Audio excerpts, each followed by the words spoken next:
வணக்கம். வாங்க நாம பொம்மையெல்லாம் செய்யலாம். இப்பெல்லாம் நாங்கள் சின்ன வயசுல களிமண்ணில் பிள்ளையார்லாம் செஞ்சுருக்கோம். அண்ணே செஞ்சு காமிச்சிருக்காங்க, நானும் செஞ்சுருக்கேன். விநாயகர் சதுர்த்திக்கு எங்கள் கையால் செஞ்ச பொம்மையெல்லாம் படைச்சிருக்கோம். இது மாடர்ன் உலகத்தில் கிளேன்னு சொல்கிறாங்க. இதை நம்ம கலர் களிமண்ணு நம்ம வசதிக்காக வச்சுக்கலாம்.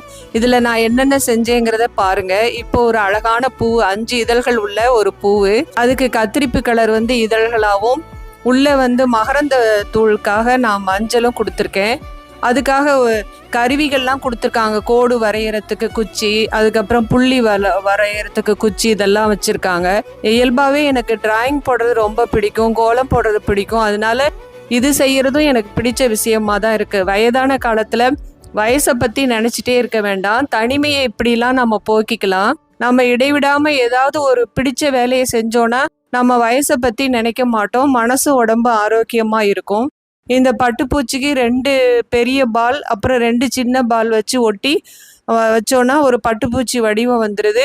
அப்புறம் சின்ன ரோல் மாதிரி பண்ணோன்னா நடுப்புற இருக்கக்கூடிய உடல் வந்துடும்.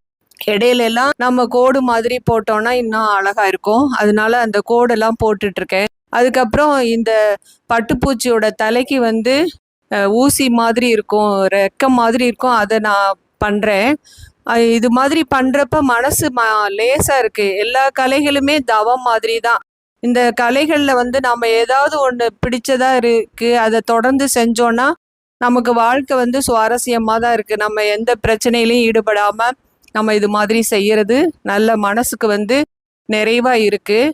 அதுக்கப்புறம் நான் ஒரு மீன் செஞ்சேன். மீன் செய்யறதுக்கும் பார்த்திங்கன்னா அழகாக ஒரு பெரிய ஓவல் சைஸில் உடம்பு வச்சுட்டு அதுக்கு ரெக்கை ஒரு ஹார்ட் மாதிரி வச்சு அது 2ஆக பிரித்தோன்னா ரெக்கை வந்துடும், வால் வந்துடும்.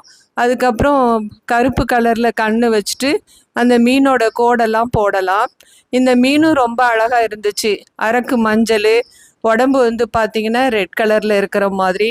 இந்த பூ ரொம்ப அழகாக இருக்குது. இந்த நான் செஞ்ச வடிவங்கள்லேயே எது உங்களுக்கு பிடிச்சிருக்குங்கிறத கீழே கமெண்ட்டில் சொல்லுங்கள். பட்டுப்பூச்சி பிடிச்சிருக்கா, பூ பிடிச்சிருக்கா, இல்லை குட்டி மீன் பிடிச்சிருக்கா அப்படிங்கிறத சொல்லுங்கள். நம்ம வயசாயிருச்சுன்னு நினைக்க வேண்டாம். வயசுங்கிறது ஒரு நம்பர் தான். குழந்தை மாதிரி மனசை வச்சுட்டு நாம் செஞ்சோன்னா வாழ்க்கை இனிமையாக தான் இருக்கும். நன்றி, மகிழ்ச்சி.